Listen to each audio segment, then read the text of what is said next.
The brand on her wrist was a circle of dead, white scar tissue, a permanent reminder of the word exile. It was always cold, that patch of skin. Even now, huddled in the meager shelter of a rain-lashed overhang at the edge of the market, the chill from that mark seemed to seep into her bones, a cold more profound than the biting autumn wind. Her name was Alara, though no one had used it in 5 years. Here, she was just a ghost, a scavenger living in the cracks of the Alpha King's domain. Her stomach was a tight, aching knot. The smell of roasting meat from a nearby stall was a form of torture, rich and savory on the damp air. She watched a child, no older than 6, drop a piece of his bread roll onto the muddy cobblestones. His mother simply bought him another. The dropped bread lay there, a feast she couldn't bring herself to take. The shame of her banishment was a physical weight, pressing down on her, keeping her head bowed and her eyes on the ground. She had been cast out from her home pack for a crime she didn't commit, accused of speaking falsehoods that led to a border skirmish. The truth was, she had simply warned her alpha that the neighboring pack's wolves were agitated, their scents thick with fear, not aggression. She'd felt it, a strange hum of animal panic in her own chest. But she was young, an omega with no standing, and her words were twisted into a lie. The brand was her punishment. Banishment was her sentence. Now she survived on the scraps of a world that didn't want her. She mended fishing nets for a few copper coins, her fingers nimble but always stiff with cold. She foraged for herbs in the woods, the ones the official pack healers deemed too common to bother with. It was a life of shadows and whispers, of avoiding the gazes of the proud, strong wolves of the king's city. They were everything she was not, belonging, warm, and whole. A commotion at the far end of the square drew her attention. Her first instinct was to shrink further into the shadows, to make herself smaller. Trouble was a luxury she could not afford. But this was different. The crowd wasn't angry or panicked. It was silent, parting with a reverence that bordered on fear. Through the gap, she saw him, the Alpha King, Kalen. He was not a man who walked. He was a force of nature that moved through the world. Clad in dark, practical leathers that blended the ancient with the modern, he was taller and broader than any man she had ever seen. His hair was the color of winter frost, pulled back from a face that looked as if it were carved from glacial ice. Beautiful, but utterly merciless. Stories said he was centuries old, that he had not smiled in 100 years, that his heart was as frozen as the northern peaks from which he ruled. He was emotionally sealed, they whispered, a king who felt nothing. But it wasn't him that held her gaze. It was the wolf at his side, Fenris, the king's werewolf. A beast of legend, larger than a pony, with a coat the color of storm clouds and eyes like molten gold. He walked with a lethal grace, his presence a low growl that vibrated in the very stones of the street. He was the king's shadow, his weapon, his other half. They were heading out of the city, towards the rolling green hills to the east. But as they reached the edge of the last stone buildings, where the city gave way to open country, Fenris stopped. He planted his massive paws, the muscles in his shoulders bunching. King Kalen paused, his expression unchanging. He placed a hand on the wolf's neck, a gesture that should have been reassuring but looked merely proprietary. He murmured something too low for Alara to hear. Fenris did not move.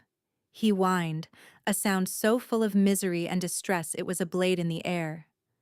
It was a sound Alara felt in her own throat, a shared, sympathetic ache. The king's jaw tightened. The crowd watched, silent and tense. This was a known ritual, a strange public display of the one thing the Alpha King could not command: his own wolf's obedience in the face of a single, unremarkable field. The field that lay just beyond the city's edge.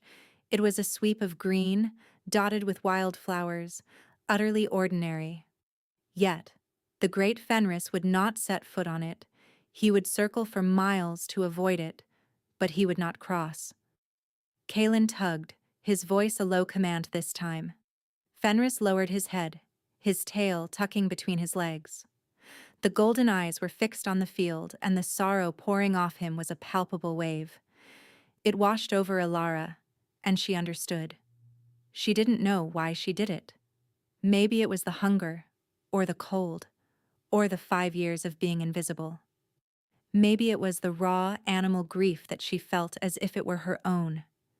She stepped out of the shadows. Her voice was a hoarse whisper, cracked from disuse. He's not being stubborn. The world stopped. The crowd turned as one, their eyes wide with shock. A gasp went through them. No one spoke to the king unbidden. No one, especially not a ragged, branded exile. Kalen's head snapped towards her. His eyes, the color of a frozen sky, landed on her, and it was like being pinned by falling ice. There was no anger in them. There was nothing. A blank, terrifying void. She took another shuffling step forward, her heart hammering against her ribs like a trapped bird. She was staring at the most powerful man in the world, a man who could end her with a thought. But all she could see was the pain in his wolf's eyes. "He's grieving," she said, her voice a little stronger this time. The words felt true in her mouth, a solid thing in a world of shifting fears. Something in that field, it broke his heart. He's not defying you. He's mourning. Silence. Thick, absolute silence. Kalen's gaze didn't waver. He assessed her, from her worn boots to her tangled hair, his eyes lingering for a fraction of a second on the white scar at her wrist. He saw what she was, an outcast, worthless, and yet, he had been trying to solve this riddle for a decade. He had brought in trackers, healers, seers. None of them had an answer. They all said the wolf was disobedient, or cursed, or sick. No one had ever said he was grieving. He turned his head slightly, looking from her to his miserable wolf, and back again. For the first time, a flicker of something disturbed the frozen calm of his face. It wasn't emotion. It was consideration, like a master craftsman examining a strange new tool. He spoke, and his voice was deep, resonant, and devoid of any warmth. It was the sound of stones grinding together deep underground. "What is your name?" She swallowed, the sound loud in the unnatural quiet. "Ilara." He gave a curt nod, not to her, but to the 2 guards who stood like statues behind him. "Take her." Fear, cold and sharp, pierced through her. This was it. This was how she died. For speaking out of turn. The guards moved, their faces grim. The crowd melted back, unwilling to be associated with her. But Fenris, the great werewolf, moved too. He took a single step, placing his massive body between Ilara and the guards. He didn't growl. He didn't bare his teeth. He just stood there, a silent, furry wall. His golden eyes met hers, and for a breathtaking moment, she felt not just his sorrow, but a flicker of gratitude. The king watched the interaction, his icy eyes missing nothing. The tool had just become infinitely more interesting. He raised a hand, halting his guards. He walked towards her, each step deliberate, eating up the space between them until he stood over her. She had to crane her neck to look up at him. The sheer scale of him was overwhelming. He smelled of winter air, of pine and cold steel. "You will come with me," he stated. It was not a request. "You will explain what you mean." She could only nod, her throat too tight for words. As he turned and began to walk back towards the heart of the city, the great stone fortress that loomed over everything, she felt a strange pull to follow. Fenris fell into step beside her, nudging her hand gently with his huge head. The crowd stared, whispering. She was no longer invisible. She had been seen by the one man who saw nothing. And she was terrified it was a curse far worse than being a ghost, The king's fortress was a city within a city, a labyrinth of gray stone, polished wood, and cold, echoing halls. It was a place of immense power and profound silence. Servants moved with downcast eyes, their footsteps muffled on ancient runners. Guards stood like carvings, their expressions as blank as their helms. Ilara felt smaller and more insignificant here than she ever had in the market square. The opulence was a constant accusation. Kaelin led her not to a dungeon, as she'd feared, but to a vast book-lined study. A fire crackled in a hearth large enough to roast an ox, but its warmth didn't seem to touch the room's deep-seated chill. Fenris immediately settled on a large rug by the flames, his head on his paws, his sorrowful eyes never leaving Alara. The king gestured to a chair opposite his own massive, throne-like desk. She hesitated, then sat, perching on the very edge of the leather cushion. She felt like a stray dog brought in from the rain, about to be told its fate. He sat and watched her for a long moment, his hands steepled before him. His stillness was unnerving. It was the stillness of a predator, patient and absolute. "No one has ever offered that explanation," he said finally, his voice a low rumble. "My healers say he is healthy. My trainers say he is defiant. My seers say the land is clean. You, a branded exile, say he is grieving. Why?" The directness of the question stole her breath. She looked at Fenris, at the deep well of sadness in his golden eyes. How could she explain something she didn't understand herself? I don't know," she stammered. "I just felt it. When he whined, it was a sound of loss. Not anger, not willfulness. It was pure pain." "You felt it," he repeated, his tone flat. He wasn't mocking her, merely dissecting the statement. "What does an exile feel that my own court cannot?" The barb hit its mark, reminding her of her place. "I don't know, Your Majesty," she whispered, her gaze falling to her lap, to the scarred wrist she tried to hide. "Perhaps when you have nothing, you learn to pay attention to things others overlook." Another long silence. She could hear the crackle of the fire, the soft sigh of Fenris's breathing, the frantic thumping of her own heart. "This problem with my wolf is a weakness," Kaelin said, his voice dropping even lower, as if sharing a distasteful secret. "It is a crack in my authority. A king who cannot command his own beast is an object of speculation. I will not be speculated about." He leaned forward slightly, the movement charged with latent power. "You have offered a new path of inquiry. I will allow you to pursue it. You will have access to Fenris. You will discover the source of this grief. You will solve my problem." Hope, a dangerous and unfamiliar emotion, fluttered in her chest. A room, food, a purpose. It was more than she had dared to dream of. "And if I can't?" she asked, the words slipping out before she could stop them. His eyes were chips of ice. "Then my initial judgment was correct, and you are merely a madwoman who spoke out of turn. I have dungeons for the mad." The message was clear: succeed or disappear. He then laid out the rules, his voice cold and precise. "You will be given chambers. You will be fed. You will speak to no one about this matter except for me. You are a tool I am using to fix a fault in my weapon. You are a curiosity. Nothing more. Do you understand?" "Yes, Your Majesty," she said, the words tasting like ash. A tool. A curiosity. It was better than being a ghost, but it still hurt. "One more," he added, his gaze intense. "You will also speak with Lycoris, my head healer. He has studied Fenris for years. He will be your liaison. He will report your progress to me." A servant was summoned to show her to her room. As she stood to leave, Fenris lifted his head, a low whine escaping him. He wanted to follow her. Kaelin placed a hand on his wolf's head. "Stay," he commanded. The word was soft, but it held the weight of mountains. The wolf subsided, but his eyes followed her until she was out of the room. The chambers she was given were simple, but to Alara, they were a palace. A bed with clean linens, a small basin with fresh water, and a window that looked out over the stone ramparts.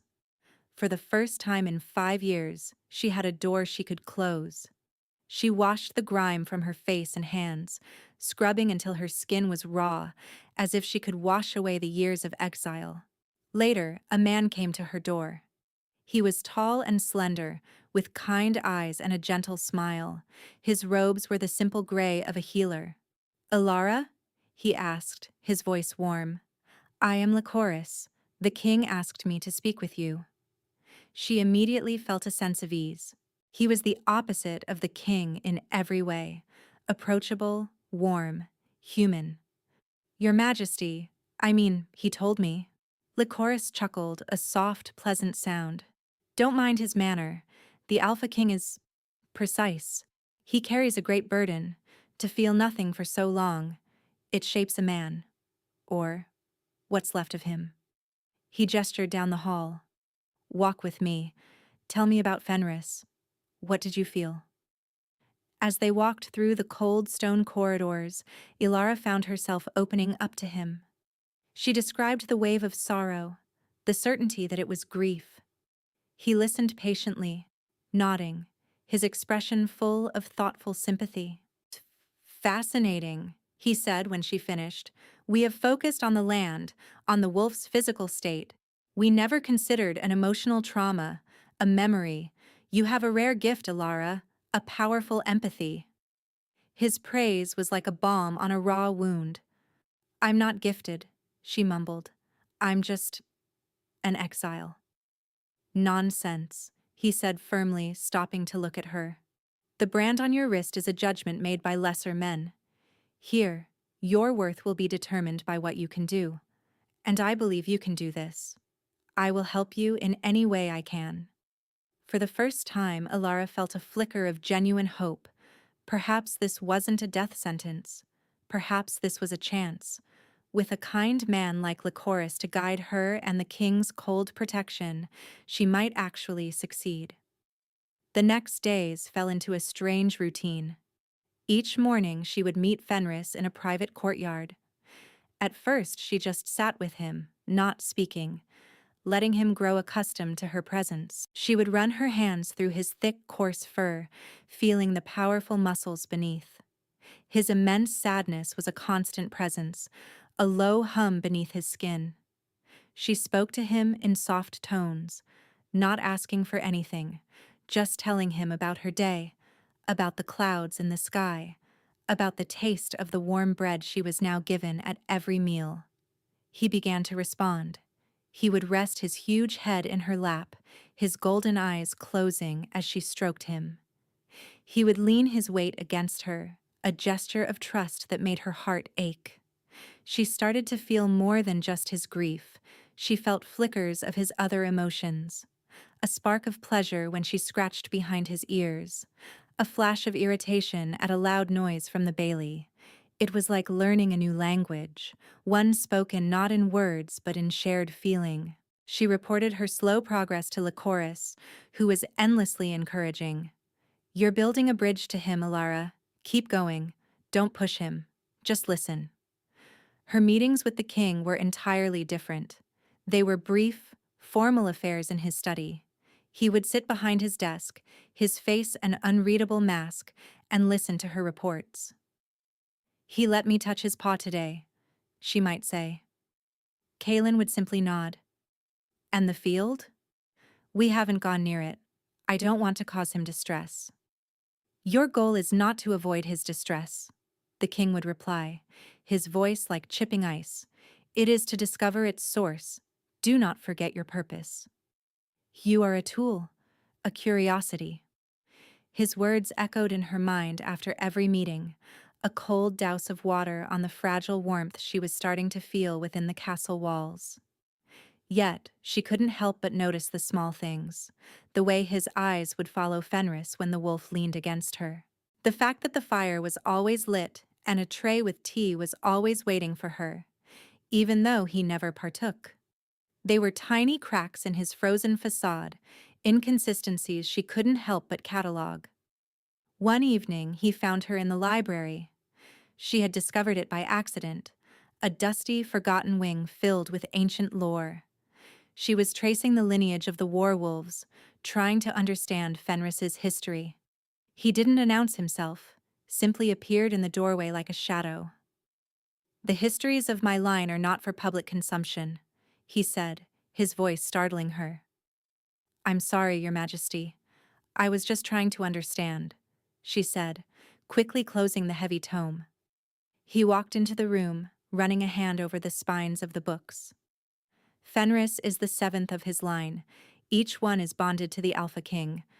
They are born together, they die together. That is the way it has always been." So his grief? Could it be from a past life? A past wolf? She wondered aloud. "My ancestors did not report such issues," he stated flatly. He stopped in front of her, closer than he had ever been outside of their first meeting. She could see the faint lines around his eyes, the only sign of his immense age. "What have you learned from him?" "He trusts me," she said simply. "And he's lonely. The same way you are." The words were out before she could think. It was a horrendous breach of protocol.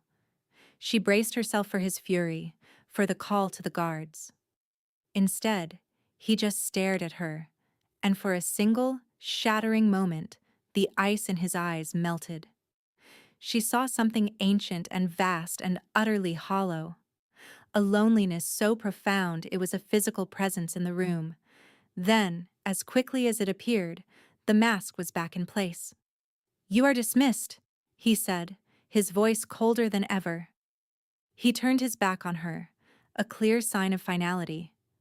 She fled, her heart pounding. She had overstepped. She had seen something she wasn't supposed to see. But as she ran back to the safety of her room, she realized something else. She wasn't just afraid of him anymore. She was starting to feel something else entirely. A painful, impossible empathy for the frozen king. A week later, she knew it was time. She had built enough trust. She walked into the courtyard, her resolve firm. Fenris greeted her with a low rumble of affection, nudging her hand. "Today, we walk," she whispered to him, stroking his broad head. "You and me. And you're going to show me." She didn't put a leash on him. She just started walking towards the city gates, towards the dreaded field. He followed, his steps hesitant but trusting.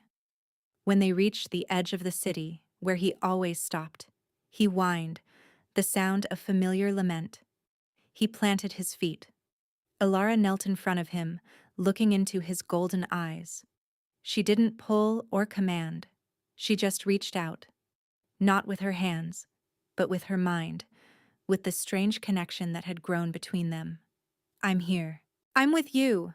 Show me the hurt." He trembled, a shudder running through his massive frame. He took one hesitant step onto the grass of the field, then another. He moved slowly, his nose to the ground, his entire body a taut line of misery. Alara walked beside him, her hand resting on his back, a silent offering of support. He led her towards the center of the field, to a spot that looked no different from any other. He stopped, circling it once, twice. Then he lay down, putting his head on the ground and letting out a howl. It wasn't a war cry or a challenge. It was a keen, a sound of such utter desolation that it brought tears to Alara's eyes. It was the sound of a grave. Her heart pounded. She knelt, her fingers brushing the soft grass and the cool soil beneath. She felt nothing unusual, but Fenris was certain. The pain was here, buried. "What is it, boy?" she whispered, her voice thick. "What's down there?" She looked around. They were alone. The field was empty under the gray sky. She needed to know. She had to know. She began to dig. Her nails were short, her hands soft from her new life, but she clawed at the earth with a desperate urgency. The soil was soft and loamy. She dug until her fingers were raw and caked with dirt. Fenris watched her, his whining a constant, mournful encouragement. About a foot down, her fingers struck something hard. It was not a rock. It was smooth and curved. With trembling hands, she cleared the dirt away. It was a bone, a rib, slender and delicate, humanoid. She kept digging, her breath catching in her throat. She uncovered more, a spinal column, a pelvic bone, and then a skull. It was small, graceful, and tangled in the earth around it was a single unmistakable object, a silver locket, tarnished with age and dirt. Her blood ran cold. She knew with a certainty that defied logic that this was the source of the grief. She had found what the werewolf had been mourning for a decade. She had found his grave. Alara sat back on her heels, the cold of the damp earth seeping into her bones. The silver locket lay heavy in her palm. The skeleton was small, delicate, a woman, or a child. Fenris rested his head on the edge of the shallow grave, his whimpers subsiding into a low, mournful sigh. The great beast had done his duty. He had shown her the source of his pain. She knew she couldn't leave this here. She had to tell the king. With trembling hands, she carefully recovered the bones, marking the spot with a small pile of stones. She slipped the locket into her pocket, its cold weight a constant reminder of the secret the earth had held. Her first instinct was to run to Lycoris. He was her friend, her confidant. He would know what to do. She found him in the infirmary, grinding herbs with a pestle and mortar. He looked up, and his kind smile faltered when he saw her face, her dirt-caked hands. "Ilara, what happened?" She pulled him into a small antechamber, her voice a frantic whisper. "The field. I went there with Fenris. He showed me." She opened her hand, revealing the tarnished locket. "There's a body, a skeleton, buried in the middle of the field." Lycoris's face went pale. He took the locket from her, his fingers tracing its delicate engraving. "Gods above," he breathed. He looked at her, his eyes wide with a mixture of shock and something else she couldn't quite read. "You must tell the king at once. This changes everything." "But what is it? Who is it?" she pressed. "I don't know," he said, handing the locket back to her. "But it is a secret that has been poisoning this land and that wolf for years. You have uncovered it. Be careful, Ilara. Old secrets have sharp teeth." His warning sounded genuine, filled with concern for her. It solidified her trust in him. Taking a deep breath, she went to the king's study. The guards at the door tried to stop her, but she held her head high. "The king will see me. It concerns the wolf." Her newfound confidence, born of discovery, made them hesitate just long enough for the door to swing open. Kalen was standing by the window, looking out over the city. He turned as she entered, his face as impassive as ever. "You are covered in dirt." "I found it," she said, her voice shaking but clear. She walked to his desk and placed the silver locket upon the polished wood. "I found what Fenris was grieving for." He looked down at the locket, his expression unreadable. He did not touch it. "Explain." She told him everything. Fenris leading her, the digging, the skeleton. As she spoke, she watched him for any reaction, any crack in the ice. There was none. He was a statue of frozen calm. But his stillness was different now. It was heavier, charged with a terrifying potential energy. When she finished, he was silent for a full minute. Then he picked up the locket. He turned it over in his large, powerful hands. He pressed a small clasp she hadn't seen, and it sprang open. Inside, there were two miniature portraits, faded but still visible. On one side was a young woman with dark hair and a laughing smile. On the other, a small child, a girl, with the same smile and eyes the color of a winter sky. His eyes. "Lyra," he breathed. The name was a ghost on his lips, a sound of utter devastation. "And Alina." The ice didn't just crack, it shattered. A tremor went through him, a violent shudder that seemed to shake the very foundations of his being. The centuries of emotional suppression crumbled in an instant, and the raw, unmitigated agony of a loss he had buried 100 years ago slammed into him. He staggered back, a choked sound ripping from his throat. The air around him grew instantly, painfully cold. A frost, delicate and deadly, spread from his feet, crawling up the legs of the desk, turning the polished wood white. "Your Majesty?"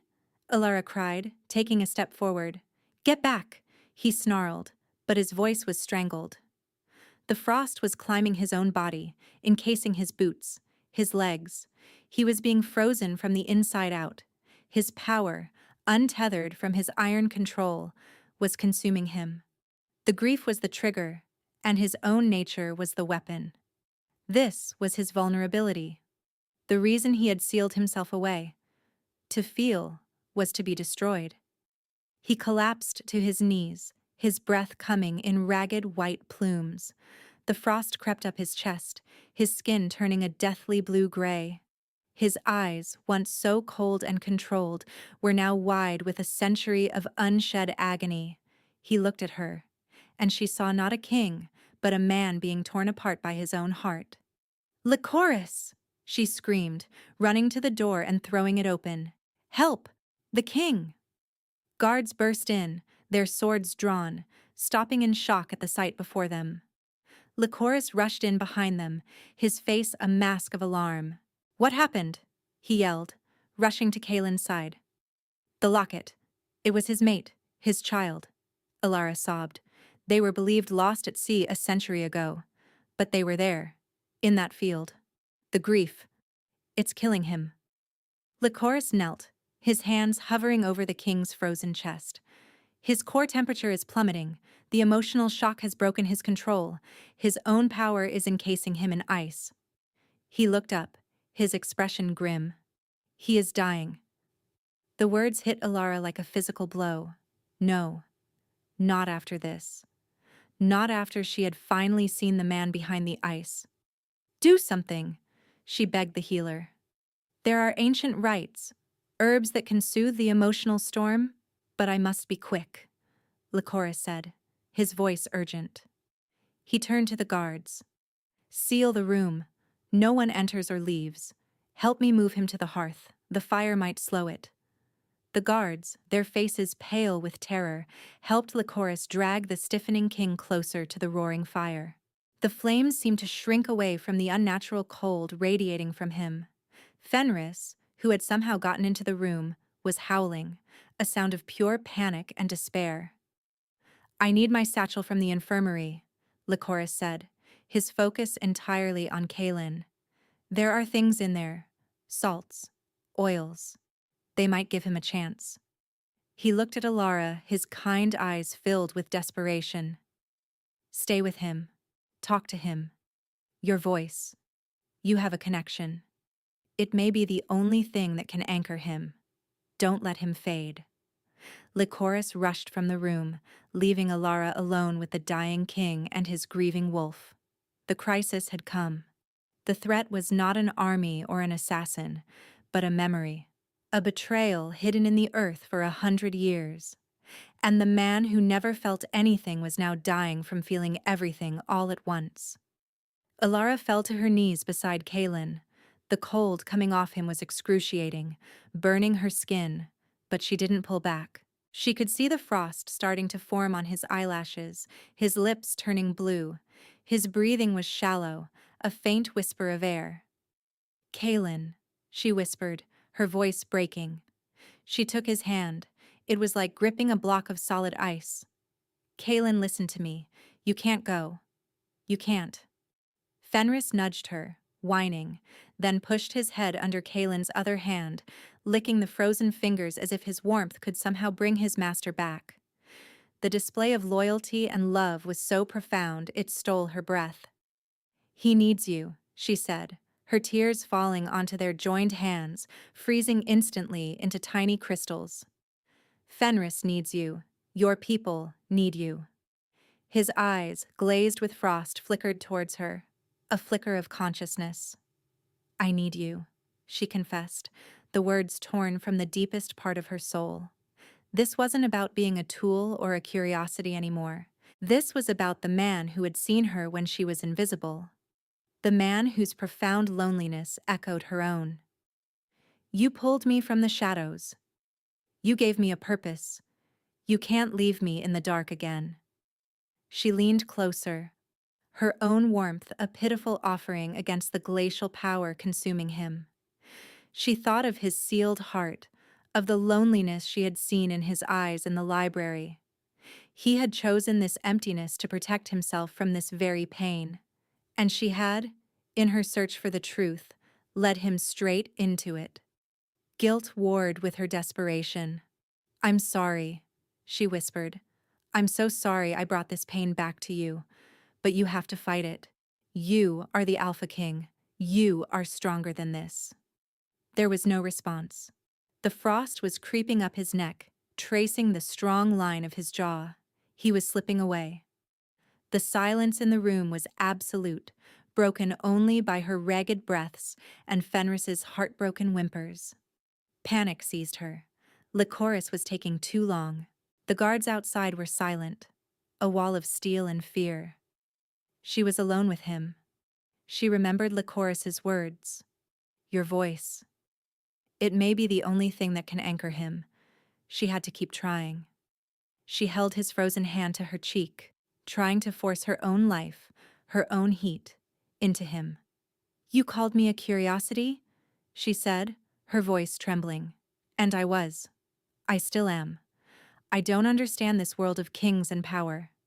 I only understand what I feel. And I feel you, Kaelin. I feel the man under the ice." She looked at his face, at the features that had once seemed so merciless and now just looked broken. The king was gone. Only the grieving husband and father remained, entombed in his own power. Love, she realized, was what was killing him. The sudden, catastrophic return of it.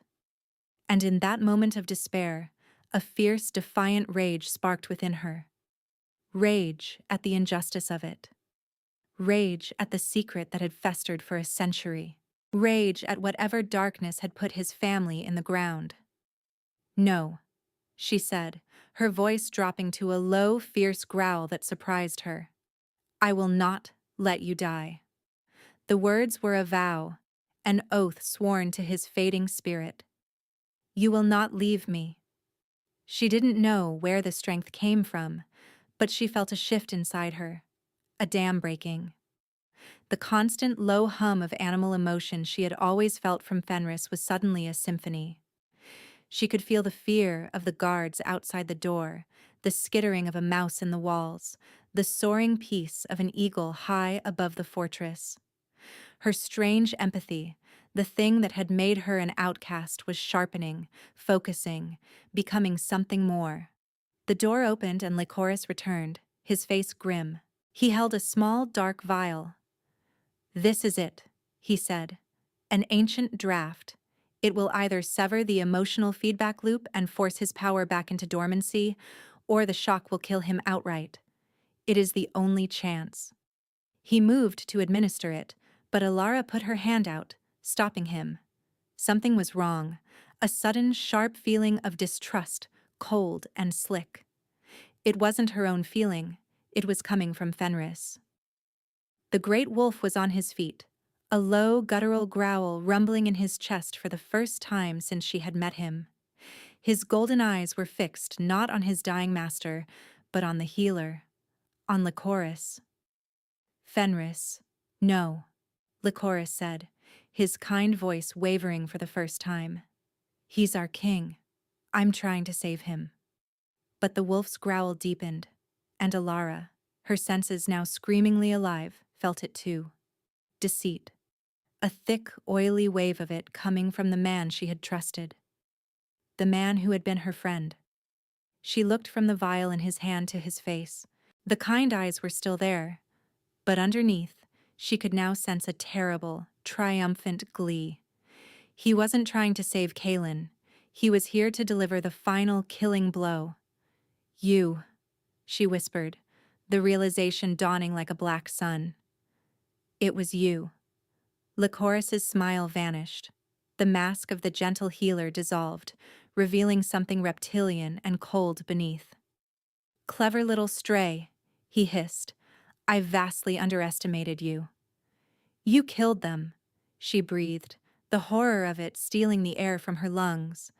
Lyra and Alina, you buried them in that field. They were a weakness, Lycoris sneered, taking a step back as Fenris advanced on him. He was becoming soft, sentimental. A king must be steel. He must be ice. I made him what he is today. I forged him into the perfect weapon by removing his heart. And now, he held up the vial, I will ascend. The council will name me regent, and with him gone, I will be king. This was the betrayal, not from a rival or an enemy, but from the man everyone trusted. The late reveal, the knife in the back from the hand that pretended to heal. Why tell me? She asked, her mind racing, trying to buy time, trying to understand the depths of his evil. Because you are about to die with him, Lycoris said, a cruel smile twisting his lips. The tragic exile driven mad by her discovery, who poisoned the king and was put down by the loyal healer. It's a perfect story. He lunged, not at her, but at Kaelin, intending to force the poison down his throat. Fenris moved like a lightning strike, a blur of gray fur and fury intercepting him. But Lycoris was ready. He threw a fine powder from his pouch into the wolf's face. Fenris yelped, staggering back, shaking his head and whining in pain. It was a nerve agent, a poison designed for wolves. Lycoris stood over the king's body, victorious. He looked at Alara, his eyes glittering with madness and ambition. It's over. Alara looked at the dying king, at the poisoned wolf, at the man who had orchestrated all of it, her abuser. Not the one who had branded her, but the one who had preyed on her hope, who had used her trust as a weapon against the man she was coming to love. All the fear, all the grief, all the years of being worthless and small coalesced into a single burning point of pure rage. The power that had been stirring inside her, the symphony of animal life she could now hear, erupted. It was not a wave, it was a supernova. She stood up, and the very air in the room crackled with energy. The flames in the hearth roared, turning a brilliant, searing white. The frost on Kaelin's body didn't melt, it sublimated, turning directly to mist. Lycoris stared at her, his jaw dropping in disbelief. What? What are you? She didn't know what she was. She only knew what she had to do. She opened her mouth and spoke. It was not a scream or a shout. It was a single word, a name she had never heard but had always known, spoken in a voice that was not entirely her own. It was a voice of command, of the earth itself, of the primal heart of the pack. Kneel. The word hit Lycoris like a physical blow. His legs buckled, and he crashed to the floor, his body convulsing. The vial flew from his hand, shattering against the stone floor. Outside the room, every wolf in the fortress, the guards' companions, the kennel hounds, the wild strays in the city below, threw back their heads and howled as one. They were not howling at the moon. They were answering her. Her power, the raw, untamed force of animal communion poured out of her. It washed over Fenris, neutralizing the poison, clearing his eyes. He shook his head and rose, his golden gaze fixed on her with utter awe. She then turned her focus, all of it, to the man on the floor. She knelt beside him, the cold no longer burning her. It was just an absence of warmth, an absence she could now fill. She placed her hands on his chest, right over his frozen heart. She didn't push warmth into him. She didn't try to heal him with fire. She simply connected to him, to the howling tempest of his grief, to the man drowning in a century of pain. She didn't try to stop the storm. She entered it. She shared the burden of it. She showed him not a life without the pain, but a life with it. She showed him memory not as a weapon, but as a treasure. She showed him Lyra and Elena, not as a source of agony, but as a source of love that still existed, a light that had never truly gone out. And she showed him a future with her, a future where he would not be alone in his grief. Under her hands, his heart, for the first time in 100 years, gave a single, strong beat. The ice receded. Color returned to his skin, not the deathly blue-gray, but the healthy flush of life. The frost on his lashes melted into what looked like tears. He took a deep, shuddering breath, the first true breath of a man reborn. His eyes opened. The vacant ice was gone. In its place was an ocean of emotion, grief, rage, and a dawning, overwhelming love. He looked at her, his gaze clear and present for the first time. Ilara, he whispered. Her name, spoken not as an exile or a tool, but as a prayer. The guards, drawn by the sound of the pack howl, burst into the room to find a scene of utter transformation. Their king, alive and breathing, the traitorous healer, paralyzed and whimpering on the floor, and the quiet, ragged exile, kneeling over their king, her hands glowing with a soft golden light, the great werewolf standing guard at her side, as if she were the most precious thing in the world. Kalen slowly pushed himself up, his movements stiff, but his own. He never took his eyes off her. The sheer force of his attention was a tangible thing, a warmth that wrapped around her and held her safe. He looked at Licorice, and a flash of the old, cold fury crossed his face, but it was tempered now by a century of pain he could finally process. Take him to the deepest cell, Kalen commanded, his voice hoarse but resonating with its old power and something new, emotion. He will not die. He will live a very, very long time to regret what he did to my family and what he tried to do to my queen. My queen. The words hung in the air, a royal proclamation.